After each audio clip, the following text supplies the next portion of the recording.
Hey guys, I'm Uzma and today we're going to be making homemade sweetened condensed milk. It's great because that way you can control the amount of sweetness that goes into your condensed milk. So at first I'm adding 2 cups of water, and to that 2 cups of water I'm going to add 1 cup of powdered milk. Now you can also use 2 cups of liquid milk, but in that case you'll have to boil it and reduce it to 1 you have to boil it and reduce it to 1 cup, and that takes a lot of estimation and it takes a lot of time. So I'm using a shortcut here, 1 part of powdered milk to 2 parts of water, and you're going to have thick milk. To the milk I'm going to add half a cup of sugar. Now if you like more sweet you can add 1 cup of sugar, but I like my sweets to be on the milder side, so I'm adding half a cup.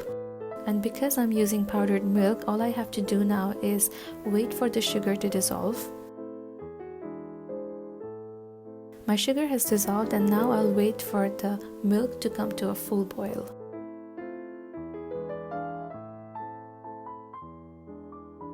Once the milk comes to a full boil, I'm going to add 1/4 teaspoon of baking soda, not baking powder, baking soda. And after adding the baking soda, you'll see that it becomes really frothy.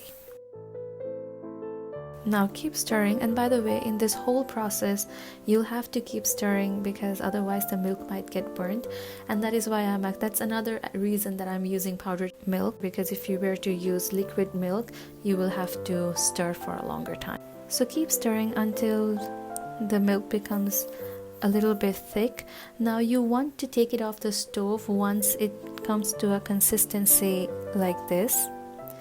And you don't want it to be more thicker than this, because once it cools down it is going to be really solid otherwise. So you need to take it off the stove once it has a consistency like this, because once it cools down it's going to have the perfect condensed milk consistency like this one. So there you have it, sweetened condensed milk at home. Really easy and super fast. I'll see you next time. Bye bye.